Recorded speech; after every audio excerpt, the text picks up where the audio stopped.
Arc Raiders is a PvPvE extraction shooter where you drop into a hostile world, fight robots, scavenge for resources, and extract alive. There's a lot going on in this game, and spoiler alert, it's one of the best games I've ever played. Today I'm just going to give you a beginner's guide to everything, not so that on day one you're the best Arc Raider that ever lived, but so you understand what's going on and you don't make the same mistakes I did in the server slam.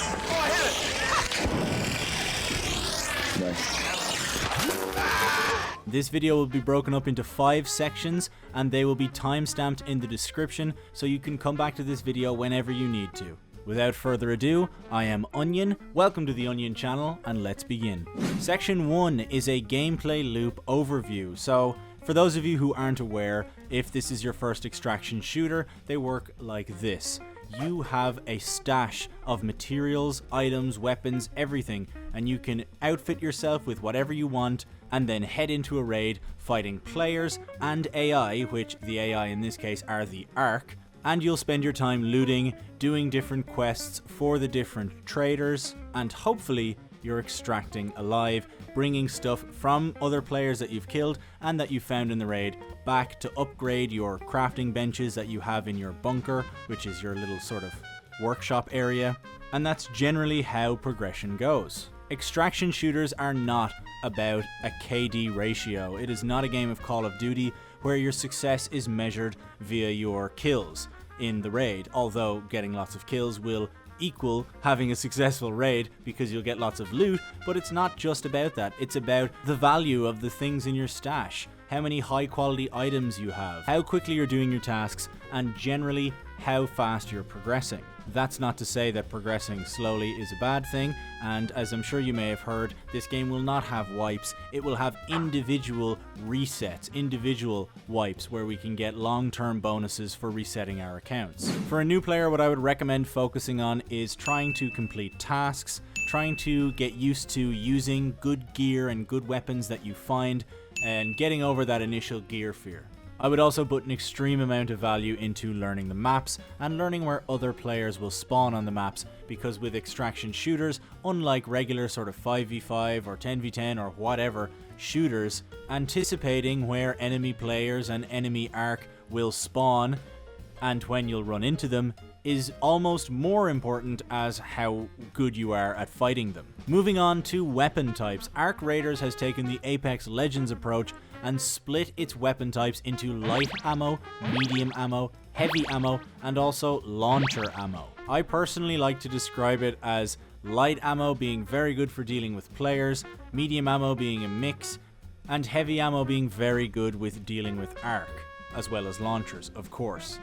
It doesn't specifically work like this because you can kill Ark with light ammo, obviously, and you can kill players with heavy ammo. However, a lot of Ark have armor plating, and heavy weapons are really the way to deal with those Ark quickly, whereas running up to a player close range and pumping a light weapon magazine into them is a great, effective way of dealing with them. In regards to loadouts, you may struggle dealing with Ark if you only go into the raid with a light weapon. So it's important to know what Ark have armor plating, what are of high threat to you, which you should avoid depending on your loadout, and what is of low threat to you depending on your weapon. For those answers, I will have a complete guide to all the Ark on this channel when this video comes out, or coming very, very soon. If it's already uploaded, it will be linked right now. There are a whole host of attachments that can go on these guns. Not all guns take all attachments, and attachments can be crafted in your hideout or your bunker, depending on what level of crafting station and what crafting stations you have access to. We'll go over that in a moment. My personal loadout during the server slam was I always had either an anvil or a ferro, which are the two starter heavy weapon guns. One is a sort of Desert Eagle and one is a sort of bolt action rifle with no scope. And I had those weapons for taking shots at unsuspecting players and dealing with Ark. Then I would have either a Stitcher or a Kettle, my preferred light gun in case I ran into a player and let's just say I'd taken his shield away with my heavy gun, and then I could just pump a mag into him and finish him off after I closed the distance. I don't have any experience with launcher ammo or launcher weapons. I get the feeling they're slightly more rare than the sort of light, medium and heavy ammo, so I'm definitely excited to use one when I get my hands on the game. As of recording this, the game is not out. Now, one thing that really stumped me while I was playing the game is how the resources and crafting really worked. So let's go over that now.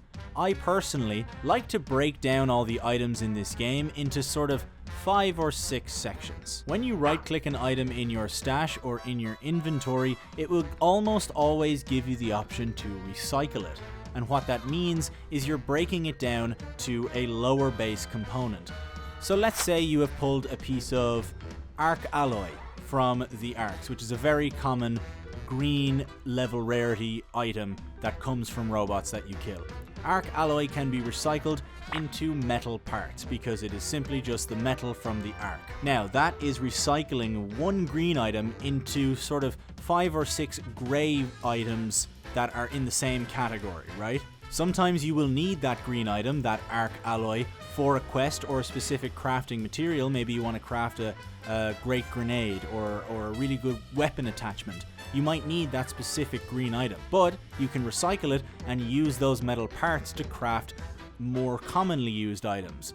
Like, for example, a lower quality weapon attachment, or maybe a component for making a lower quality grenade, or a shield recharger, which is a healing item in the game. You get the idea. So these 5 categories are metal, which is usually in the crafting of weapons, armor, weapon attachments.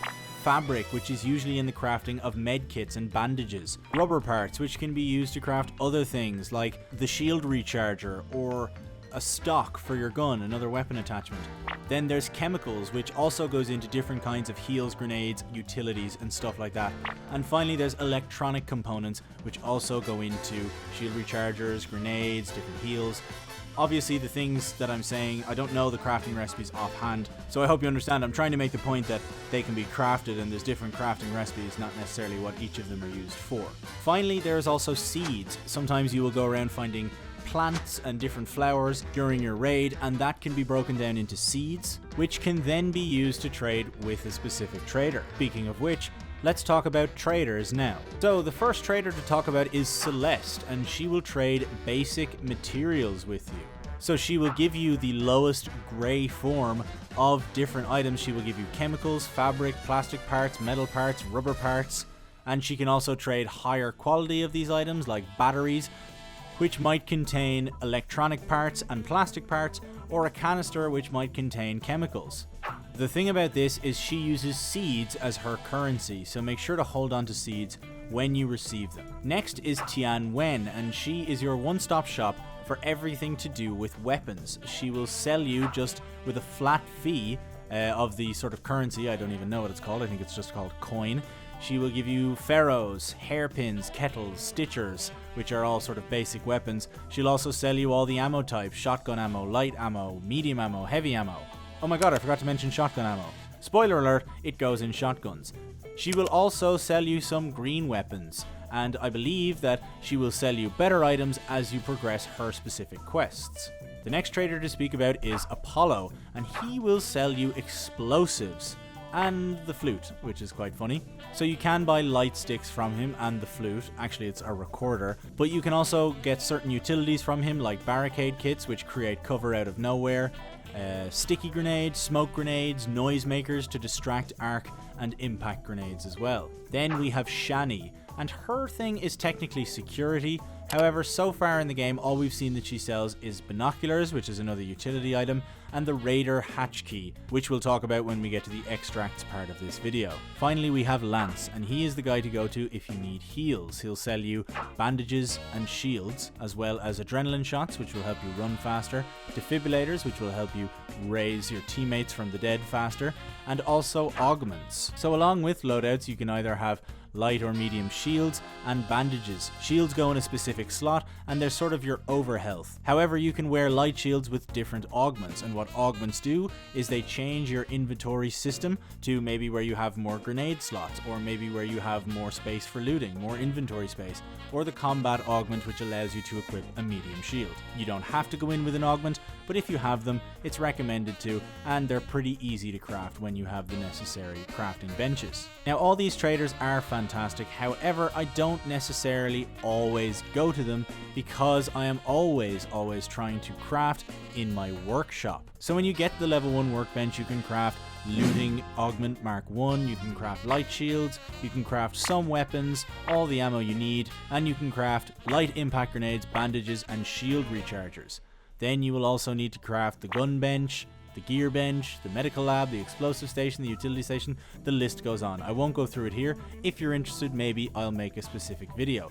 But the reason it's important to know about these and understand what crafts you want to be looking for, there's actually a feature where while you're in the crafting benches, you can tag specific items and you'll know that they're for those crafts. It's really good because you save so much money when you craft your own bandages and shield recharges and stuff like that. So extracts are very simple in this game. They are marked on the map alongside the different POIs of the specific map that you're on.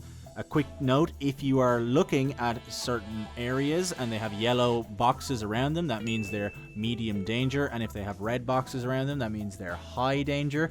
Usually the higher the danger, the better the loot, and you can see what the abundance of the loot type will be by these little icons on the POIs. Now, in regards to extracts, there are two kinds of extracts that we know about right now. There is the regular extract and there is the Raider Hatch. The regular extracts can be used over and over again, however you must keep an eye on their timer, because once that runs out, they are gone for good. What you must do is go to this panel on the extract, call in the extract, wait roughly between 60 and 90 seconds, and then the doors will open, you can go in and you can activate the extract. Good thing to note, you can do both of these things, calling the extract via the panel and actually extracting while you are down. And while you're down, Ark will not target you. So don't give up if you die right beside an extract. As long as there's no players around to kill you while you're down, you might still make it out. When you run out of time in the game, there will be a giant nuke that will come just after the timer and it will eviscerate you. So don't wait around to see what happens after the game timer runs out. Now let's talk about some general tips. I would recommend, if you're a beginner to these types of games or just Ark in general, learn how to fight the Ark, learn the maps, familiarize yourself with spawns and sort of loot locations and where the high value areas are and where areas are that you can sort of move through quickly. I would not rush getting into PvP. These games are about survival and sometimes you need to run away from a fight if you know you can't win it. It's not like Call of Duty where you respawn instantly. Secondly, if you get some good items or some good loot, just extract. There's no need to push your luck. You can always load into another raid and you're going to be 10 times happier that you banked some loot than if you died. Another tip is familiarize yourself with the weak spots of the Ark. I know I said this already, and I will have, or already do have, make sure to check my channel, a guide on how to kill all the individual Ark. Keep an eye on your weight limit. Being over encumbered is a surefire way to get killed by Ark because your dodge rolling and your sprinting is severely limited. Certain items weigh very much, and sometimes you just don't need to carry around 2 stacks of 15 pieces of Ark alloy. Make sure to keep an eye on your augments and your shields and your weapons, as they will lose durability as you use them. Keep them repaired all the time so they don't die on you when you need them most. Finally, dying is a part of extraction shooters. Losing things is a part of extraction shooters. It can always be got again. Don't sweat it. Just keep playing, keep enjoying yourself, and focus on survival. Every death will teach you something in Ark Raiders. Just keep learning, keep extracting, and soon you'll be absolutely farming the game and having the best time. I hope you all enjoyed my guide. Make sure to tune into my streams. I'll be streaming Ark Raiders absolutely as much as I can. I don't really have a schedule right now, but rest assured, I will be streaming in the evenings GMT time as much as possible. So make sure to tune in and give me some wise words. Tell me all the mistakes I made in the guide. Thank you all very much. Thank you for watching. Peace.